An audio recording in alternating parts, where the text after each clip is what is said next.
नमस्कार साथियों।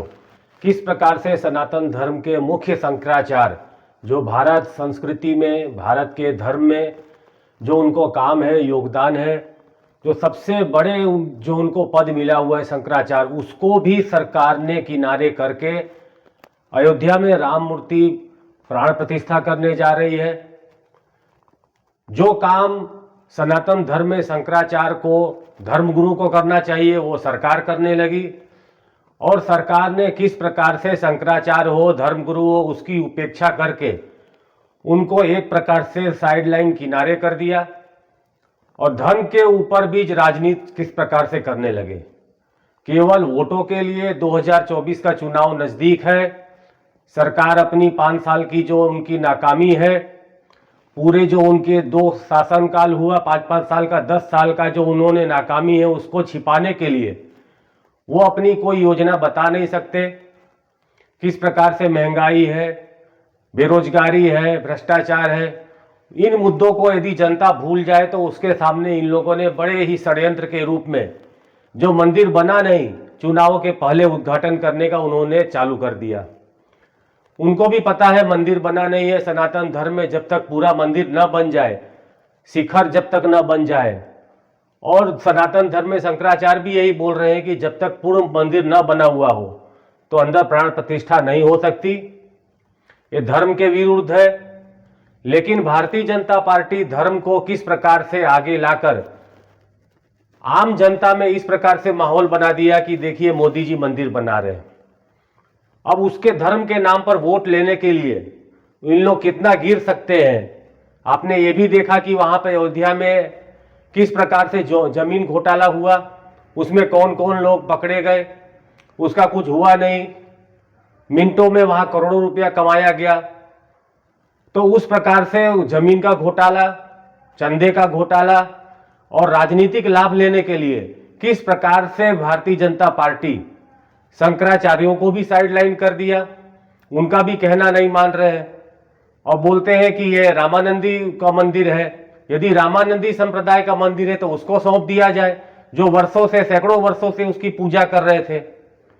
तो उसको भी किसी इन लोगों ने प्लानिंग से, ट्रस्ट में से निकाल दिया। उसको कोई अधिकार नहीं, नए पुजारी आ गए। अब जो भी निर्णय कर रहा है तो आरएसएस कर रहा है या दिल्ली से मोदी जी कर रहे हैं। तो किस प्रकार से भारत की जनता की आस्था के साथ खिलवाड़ हो रहा है और कुछ लोग उसमें फंसते भी जा रहे हैं।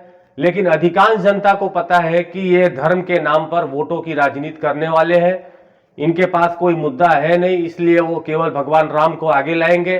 उनको ये भी पता है कि भारत की जनता जो है धार्मिक है। राजनीति के जब भी उनसे सवाल करो तो उसके सामने धर्म को सामने खड़ा कर देंगे ताकि उनसे कोई सवाल ना करे। कोई सवाल करे तो बोलेंगे कि ये धर्म विरोधी है। तो क्या ये शंकराचार्य भी धर्म विरोधी है इसलिए वो नहीं जा रहे हैं? कांग्रेस नहीं जा रही है तो सभी चैनलों पे चालू कर दिया इन्होंने बोलना कि ये सनातन विरोधी है, धर्म विरोधी है, हिंदू विरोधी है। शंकराचार्य भी नहीं जा रहे हैं। शंकराचार्य ने नहीं जाने का कारण बताया। क्या कारण है? कि वो इसलिए नहीं जा रहे हैं कि अभी मंदिर बना नहीं है। और प्रत्येक व्यक्ति को भारत में अधिकार है कि कब जाए कब न जाए। अपने हिसाब से जब भगवान बुलाते हैं तो सबकी आस्था है ही, वो जाएंगे, बारी बारी से जाएंगे। लेकिन सबने ये मन बना लिया है कि भारतीय जनता पार्टी का जो ये कार्यक्रम है, चुनावी कार्यक्रम है, वोट लेने का कार्यक्रम है, उसमें नहीं जाना है। तो भारतीय जनता पार्टी को कोई जरूरत नहीं है कि सर्टिफिकेट देने की कि कौन हिंदू है, कौन हिंदू नहीं है। भारतीय जनता पार्टी सर्टिफिकेट देगी कि राम मंदिर में जो नहीं आएगा वो हिंदू नहीं है, वो धर्म विरोधी है। तो इनको सर्टिफिकेट देने का कोई अधिकार नहीं है। आज तो इन्होंने इतनी हद गिरा दी कि अब ये शंकराचार्य के ऊपर बोलने से नहीं चूकते।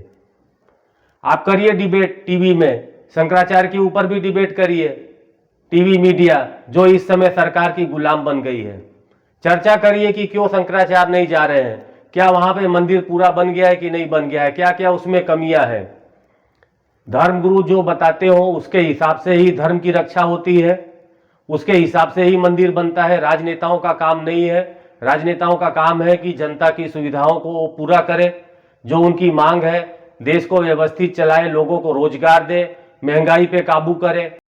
और भारतीय जनता पार्टी ने यह प्लान बनाया कि कांग्रेस को कुछ नेताओं को निमंत्रण दे दो और उसमें उसको राजनीति करने के लिए उनको मौका मिल जाए। यदि आए तो वो ये बोले कि देखो मोदी जी के चलते आना पड़ा, ये ने तो धर्म विरोधी थे, उनको धर्म विरोधी का लेबल लगा करके मुसलमानों की पार्टी है।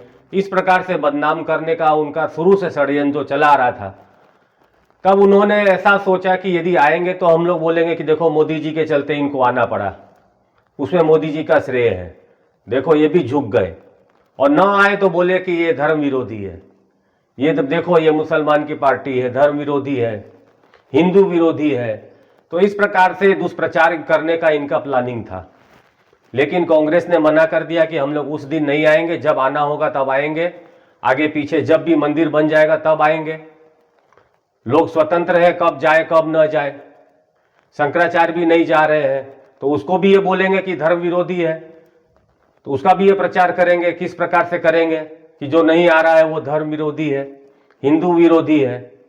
तो इन लोगों का ये प्लानिंग था कि 2024 का चुनाव राम मंदिर के नाम पर लड़ लिया जाए, अपनी जो नाकामी है सारी छिप जाएगी।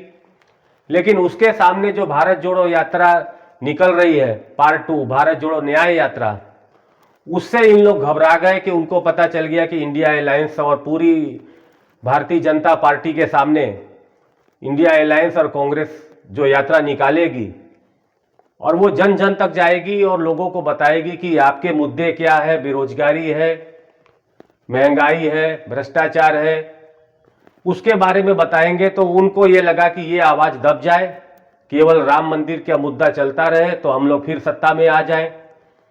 लेकिन इंडिया अलायंस और कांग्रेस के भारत जोड़ो न्याय यात्रा से जनता के बीच में जाने वाले हैं और एक बड़ा जन समूह निकलेगा और लोगों के साथ मिलेगा, लोगों की समस्याएं सुनेगा और उसके चलते लोगों को पता चलेगा कि हमारी मूलभूत सुविधाएं क्या है, सरकार ने क्या हमारे साथ 10 साल किया, क्या रोजगार दिया नहीं दिया, किस प्रकार से सरकार ने हमेशा मौन हो गई। जब भी जनता की कोई समस्या आती हो, कि महंगाई की हो, बेरोजगारी की हो, तब प्रधानमंत्री मौन हो जाते हैं, मणिपुर पे मौन हो जाते हैं, महिला पहलवानों पर मौन हो जाते हैं। बात करेंगे महिला पहलवानों की, तो धीमे धीमे सरकार की धीमे धीमे पोल खुलती गई और लोगों को पता चल गया कि ये सरकार इस समय चलने लायक नहीं है। लोगों ने मन बना लिया कि 2024 में सत्ता बदल देनी है।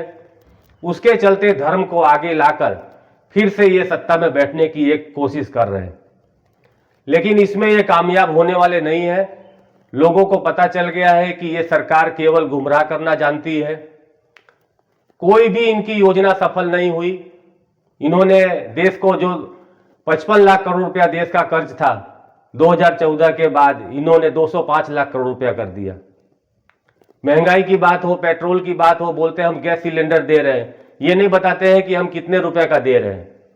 सब्सिडी बंद कर दिया, लोगों को राहत बंद हो गई, रोजगार दे नहीं सकते। 45 साल में सबसे बड़ी बेरोजगारी इस समय चल रही है। तो ये सब मुद्दे को किस प्रकार से भुलाकर फिर से घर घर में लोगों ने घूमना चालू कर दिया। राम मंदिर के नाम पर बड़ा बड़ा उत्सव, टीवी चैनलों पर केवल राम मंदिर की बात हो, और उन्होंने जो गोदी मीडिया है उन्होंने चालू भी कर दिया कि इस बार 400 पार, उन्होंने ही सर्टिफिकेट दे दिया कि 400 सीट आएगी।